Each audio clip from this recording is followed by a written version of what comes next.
So, I've been watching a lot of Artsy Omni lately. He was contacted by NF Magazine not too long ago to draw the cover of their next issue, a giant 2-page tribute to Satoru Iwata. Now, I think everything about this idea was solid gold on NF's part, and at the risk of sounding cliche, it really does make me feel happy knowing that people remember the man so fondly. But it also got me thinking, do I really need a reason to show my support for the people that make my life happier? There are plenty of guys out there in the business right now who are working their asses off night and day to craft even better games than they've ever made before. People who have pledged to be overworked and underpaid for the rest of their lives so that they can share just a little bit of the joy they felt the first time they experienced the medium. And I don't mean to sound dark here, but I'd rather get my thoughts on those people out there before it's too late. And even if none of them ever see this video, hey, word of mouth is a powerful thing. If I can somehow deepen your appreciation of these individuals while they're still around to see that positivity come back to them, I'd call that a victory. So without further ado, these are Team Pizza's top 8 video game developers. Besides us, of course. Number 8. You know who cracks me up? Square Enix. This is a company that called selling 3.5 million copies of Tomb Raider a failure, then turned around and acted absolutely floored when people responded so positively to them making turn-based RPGs again. So wait, you're telling me that when you give your audience what they ask for and stick to the type of content that made you famous in the first place, they're more likely to treat you with respect and adoration? Huh, you learn something new every day. To their credit, they did greenlight a sequel to Bravely Default, but the point I'm trying to make is that it seems we're in an era where most big-budget studios have totally forgotten that people even like old-school JRPGs, let alone know how to make a good one. But you know who hasn't forgotten? This guy. His real name is Matt Rozak, but most of you know him as Kupo777, also known as Matt Likes Swords. Matt is the individual behind the epic Battle Fantasy series, and honestly, he's one of the few reasons I stayed on Newgrounds as long as I did. His games are always colorful, self-aware, mechanically sublime, and not afraid to get stupid when it would be entertaining to do so. And the cool thing is, he's not just a one-trick pony. His characters have starred in a platformer, a reflex-based fighter, and 2 shmups now, and he's still developing new titles today. Not to mention the main series entries themselves, which are all fantastic JRPGs. Well, okay, 3 of them are fantastic. In fact, the 4th one was so amazing you can buy it on Steam, which I wholeheartedly recommend. The way it handles elements like new gear, side quests, and skill growth are all very refreshing takes on classic concepts without throwing away that old school gameplay, which is a running theme throughout every genre he tackles. Oh, and did I mention these games can get really stupid sometimes? But that's okay, because it just means Matt is familiar with what I call the Earthbound effect, wherein the fact that it refuses to take itself seriously most of the time just makes those profound moments even more profound, and it makes the game more enjoyable in the long run. You do good work, Matt, which is why I hope you stay a part of this community for a long time to come. Number 7. This one's going to be interesting because you might already be familiar with who this guy is, but not why he qualifies for the list. Over on The Escapist, Ben Croshaw famously goes by the name Yahtzee, and even more famously rips games to pieces at 200 words per minute. But did you know he's actually put his viewpoints to the test by making games of his own? Hatfall, Poacher, and more recently The Consuming Shadow all came from this man's mind, and considering what he does for a living, that makes them infinitely fascinating to me. He's personally been through every step of both the game's creation and its reception. He makes a living reviewing every little aspect of other developers' work and explaining their flaws in an intelligent way. He's had tons of time to analyze how this industry functions on a professional level, and to a degree, that always reflects in his his games. Production-wise, titles like The Consuming Shadow are very humble, but mechanically, they are extremely smart. These are the kinds of ideas that could only come from somebody who's seen it all already, somebody who wants to create a game that's new, or at least feels new because it fills a niche that is hopelessly empty these days. These are games that will break you out of the mental routine you might have unknowingly slipped into whenever you start a new title. They're games where your previous experience in the field might not help you as much as it would in other titles, which isn't a knock or a compliment on them, just something you might be looking for.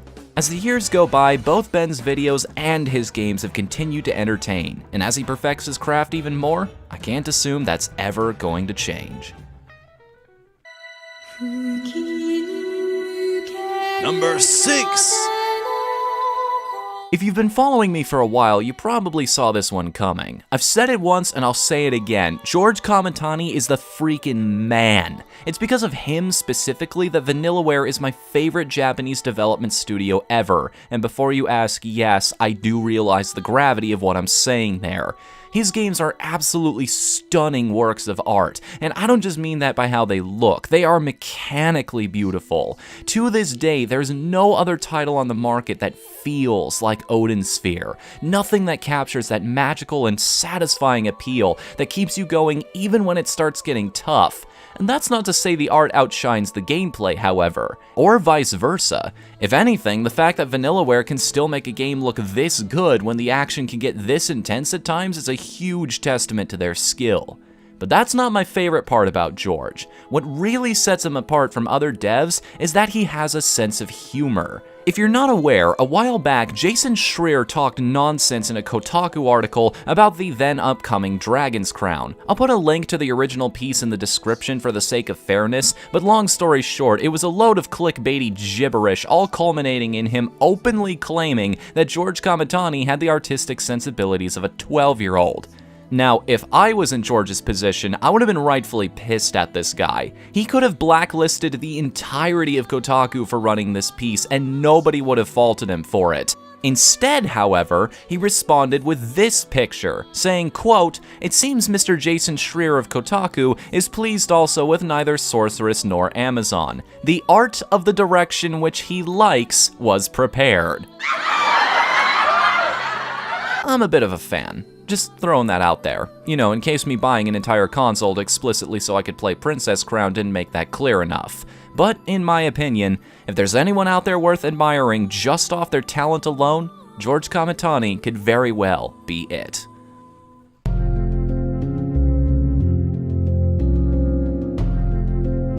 Number 5. I'm going to tell you a story. One day in her grade school class, a teacher noticed one of her students drawing some particularly disturbing images. So disturbing that she actually phoned his grandmother to talk to her about this kid's mental state. Said grandmother didn't buy it though. She knew her grandson had a gift and encouraged him to pursue what made him happy. That kid grew up to create some of the most famous indie games of all time, and even star in a movie about game development. And it's all because he had just that one person that truly believed in him. And to think, any other guardian would have looked at those drawings, given him pills, and told him to chill out. And ours would be a lesser medium for it. Edmund Macmillan's story is one that I think a lot of us can relate to. He was different. Yeah, all of us are in little ways. Artists learn to use those differences to bring works into the world that only we can. And it's that kind of from-the-heart effort that defines a masterpiece. But society is very quick to stomp out those, quote, imperfections in us and tell us to step back in line. But if Ed had done that, we wouldn't have gotten the wonderful Super Meat Boy. If Ed had started drawing normal things, The Binding of Isaac wouldn't be gracing my hard drive right now with over 100 total hours clocked. And without games like Aether, Triachnid, or Spewer, there would be way fewer people out there who understand now that a great game could be made with even the most basic tools. Guys like Ed remind me that I'm doing the right thing with my life, that choosing to follow my dreams and become a developer myself was one of the best decisions I could have made, and for that, I owe him a lot. So here's to you, man. Keep doing what you do, because I sure as hell will too.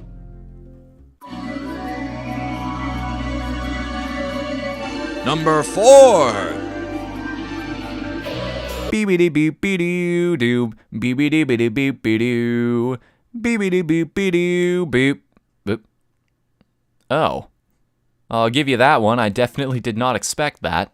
You know, you look at articles like this one and begin to realize why so many famous Japanese devs are moving away from the AAA market right now, one of them being the legendary Koji Igarashi. If you've not had the pleasure, this is the man behind pretty much all of your favorite Castlevania games, including Super Castlevania 4, Portrait of Ruin, Aria and Dawn of Sorrow, and of course Symphony of the Night. However, because Konami is Konami, he's recently sought refuge in the indie scene, and is already responsible for one of the most successful Kickstarters to date.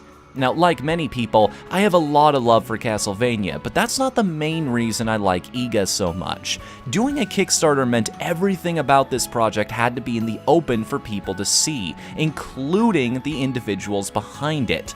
But as it turns out, Iga was more than up for the challenge. Things like cosplaying for fans, silly cryptic websites with his pixelated mug plastered all over them, and tons of live streams show a Japanese developer who's actually willing to play by the modern market's rules, and it paid off for him in spades. Because as it turns out, Koji Igarashi is an incredibly great personality. I still remember a moment during the streams where he was playing games inspired by his work. They passed their funding goal live, and instead of dropping what he was doing to celebrate, he said, "Okay, one moment, I have to beat this level."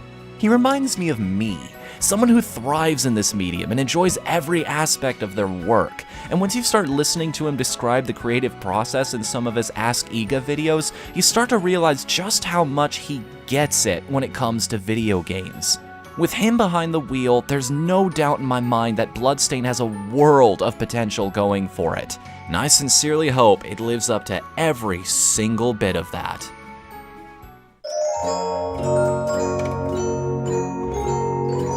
Number 3. I just want to remind everyone that this is not a list about the work a developer is responsible for. I say that because I know many people have many strong opinions about Five Nights at Freddy's, but regardless of how you feel about the franchise, we're here to talk about the man behind it, and that man is Scott Cawthon. I've mentioned Scott several times in my rant series, simply because he's such a positive role model of how to succeed in this industry. When people ridiculed him for Chipper & Sons Lumber Company, did he throw a tantrum and greenlight and start tuning out the voices? No. He took those comments of how creepy his characters looked and said, "I bet I could make something scarier than that," and make something he did. Now he's got 4 extremely successful games, a movie deal, and a fanbase that would make some AAA publishers jealous, all on his resume. But if that was his only accomplishment, he'd be much lower on this list. Scott's philosophy on art in general is inspiring. He made a post not too long ago called Make a Difference. It's an incredible read if you just can't shake that pesky bad mood or rouse yourself from a creative rut, and I'll link to a backup copy of the whole speech in its entirety if you haven't seen it already. The man is a true class act, which is why I'm so glad the series has done as well as it has. I don't just want Scott to be a fad or a footnote, I want him to be inspirational. I want to see other up-and-comers follow his example. Look at this man's career. He reinvented horror. He got an entire community thinking and theorizing together. He released 4 games in a year, a move that would have ruined any other developer. Yet he found a way to make it work. Scott Cawthon is everything an indie dev should aspire to be. Passionate, humble, and just a little bit of a rule breaker. And if nothing else, it shows you that success is out there. All you have to do is go and seize it.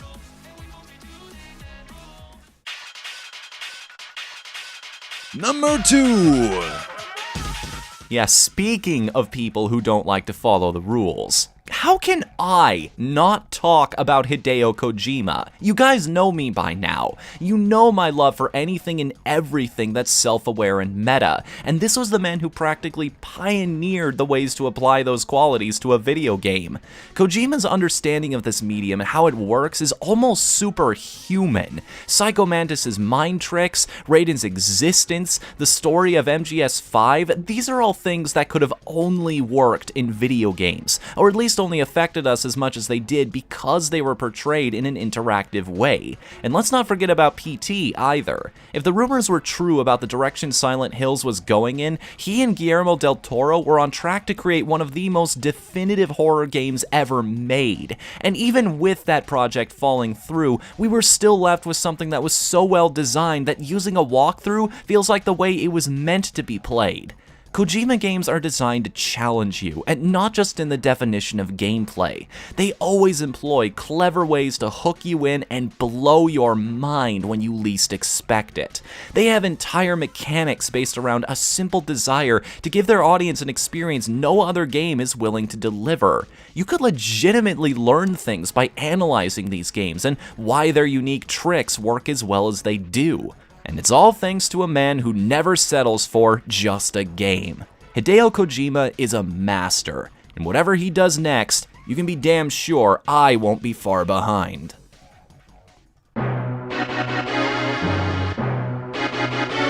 It's number 1. It's Shigeru Miyamoto. Obvious choice is obvious. Who didn't see this coming? I mean, really, it's not like he invented my favorite franchise of all time or anything. It's not like his games pretty much defined my childhood or continued to delight and surprise me years down the road. It's not like every time he hops on stage, everyone in the room goes berserk because they know something big is about to happen. No, he's just the closest thing to a rock star we've got is all. No big deal. How can someone whose work has reached so many people and affected them on such a personal level still be as humble and likable as Miyamoto? No matter how many years go by, he's still there, wearing that same huge grin that says, "The fun starts here." He's made it his life's work to impart as much enjoyment as possible to anyone playing his games, and as far as I'm concerned, that's all he needs to do.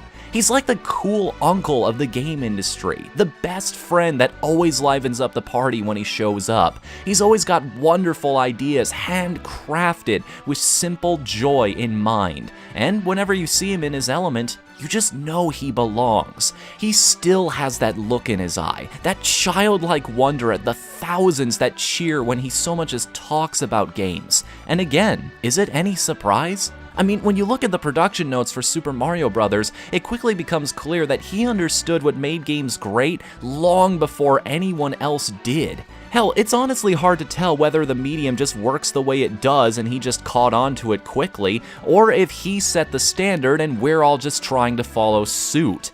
But no matter how you slice it, he's an absolutely inseparable part of video games as we know them today. And I hope it stays that way for a long, long time.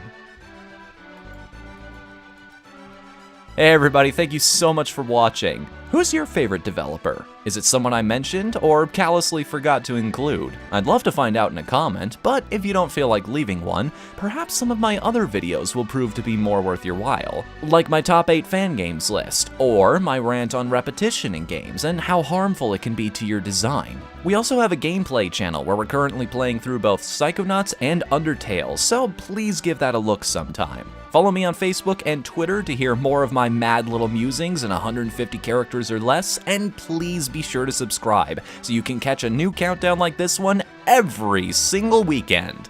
Until then, I'm Whatthefnu. Later, everybody!